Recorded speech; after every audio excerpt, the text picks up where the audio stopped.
영상에 들어가기에 앞서 본 영상에서 이야기하는 CPU 이야기들은 개인적으로 사용해보고 정리하여 만든 영상입니다.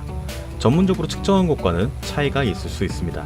개인적인 의견이 들어가 있기 때문에 참고해주시면 감사하겠습니다. 여러분들이 궁금해하고 방송하는 사람들은 알고 넘어가야 할 컴퓨터에 관한 꿀팁을 알려드립니다. 레드오티의 PC 공방소 지금 출발합니다.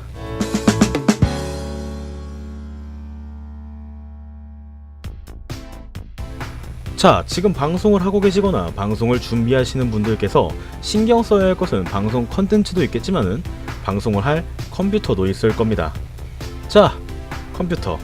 우리가 정말 많이 사용하지만 멀게만 느껴지는 컴퓨터. 오늘은 이 컴퓨터의 머리인 CPU부터 이야기해보도록 하겠습니다. CPU는 크게 회사에 따라서 인텔과 AMD로 나누어져 있습니다. 우선 두 회사의 차이점에 대해 이야기하기 전에 CPU의 코어에 대해서 짚고 넘어가야 합니다.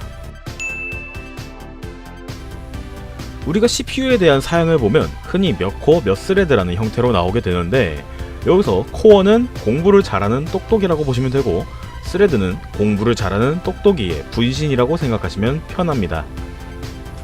코어는 CPU에 물리적으로 고정이 되어 있는 똑똑이를 뜻합니다. 스레드는 그 고정되어 있는 코어가 하나 더 있는 것처럼 가상으로 돌아가는 것을 말합니다. 제가 앞서 말씀드렸던 것처럼 분신이라고 생각하시면 될 것 같아요. 정리하자면, 예를 들어서 AMD의 8코어 16스레드의 사양을 가지고 있는 CPU라면 총 24코어가 돌아가는 것이 아닌 8코어의 물리적인 코어에 이 8코어가 가상의 코어들을 하나씩 더 만들어서 총 16코어의 코어로 구동이 된다라는 이야기입니다. 예, 그렇습니다. 좀 어렵죠? 좀 더 쉽게 말씀드리자면 8코어를 가상으로 늘려서 16코어의 성능을 내게 하는 기술입니다. 물론은 물리적으로 16코어가 박혀있는 CPU와는 당연히 성능 차이가 있겠지만은 그냥 물리적으로 8코어가 달랑 있는 것보다는 가상으로 코어를 좀 더 만들어서 16코어로 돌리게 하는 것이 물리적으로 8코어가 있는 것보다 좀 더 유리하다는 것입니다. 그런데 이런 코어, 왜 중요한 걸까요?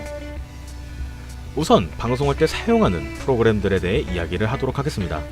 보통 엑스스플리트나 OBS를 사용하죠. 여기서 엑스스플리트는 GPU를 좀 상대적으로 더 사용해서 높은 화질로 송출이 가능한 프로그램이고, OBS는 CPU를 더 사용하는 특징이 있어서 투컴 방송 시에는 엑스스플리트를, 원컴 방송 시에는 OBS를 사용하는 경향이 있습니다. 여기서 코어의 개수가 중요해집니다.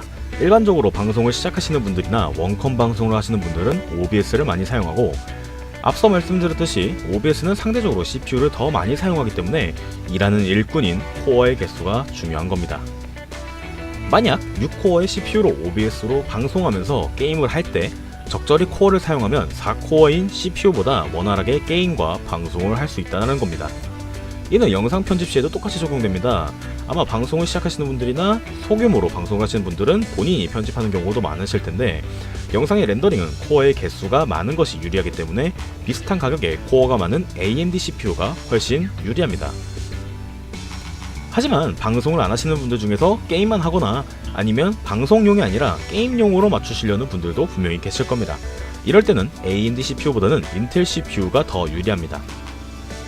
앞서 AMD CPU는 인텔에 비해서 코어가 많다고 말씀을 드렸었는데요.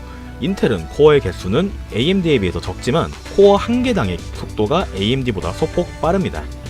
이는 많은 코어를 활용하지 않는 게임에서 인텔이 더 유리하게 작용한다는 것입니다. 인텔의 i5 코어 1개와 AMD 3500X의 코어 1개를 비교하면 인텔이 소폭 더 빠르기 때문에 많은 코어를 사용하지 않는 게임류에서는 유리하게 작용을 합니다. 이전에 비해서 AMD가 이런 싱글코어당 속도는 많이 따라온 편이긴 하지만 아직까지 인텔이 소폭 유리한 편으로 나오고 있기 때문에 AMD보다는 게임용을 사용하실 때는 인텔을 좀 더 추천을 드립니다. 자, 정리해볼까요? 인텔은 AMD와 비슷한 성능대의 제품에서 코어의 개수는 적지만 코어 1개당 속도가 빠르기 때문에 게임 시에 유리하게 작용하고, AMD는 인텔에 비해서 코어 1개당 속도에서는 불리하지만 비슷한 성능대의 많은 코어와 저렴한 가격으로 편집이나 원컴 방송에서 훨씬 유리하게 작용하는 점이 있습니다. 각자의 장단점이 있기 때문에 제품을 선택하실 때 많은 고민을 통해서 자신이 어떤 작업을 더 많이 하는지에 따라서 결정을 해주시면 될 것 같습니다. 자, 어떻게 잘 이해하셨는지 모르겠습니다. 제가 최대한 설명을 쉽게 하려고 노력을 해봤지만 애초에 CPU라는 것 자체가 성능 뭐 여러가지 이제 좀 전문 용어가 많이 나오기 때문에 최대한 풀어서 말씀을 드렸는데 뭐 좀 쉽게 이해가 됐는지 잘 모르겠습니다. 설명에 부족한 부분이 있다면 댓글을 달아주세요. 부족한 부분을 설명을 드리겠습니다. AMD와 인텔을 사용한 레노티의 PC 추천 견적을 제 아래 링크를 통해서 올려놨으니 만약에 좀 참고하실 분이 계시다면 그 글 보고 견적 참고해 주시면 될 것 같습니다. 길고 어려운 영상 봐주셔서 진심으로 감사드립니다. 다음 영상으로 알고 싶은 내용이 있으시다면 댓글로 적어주시기 바랍니다. 여기까지 PC 공방소의 레드워티였습니다. 감사합니다.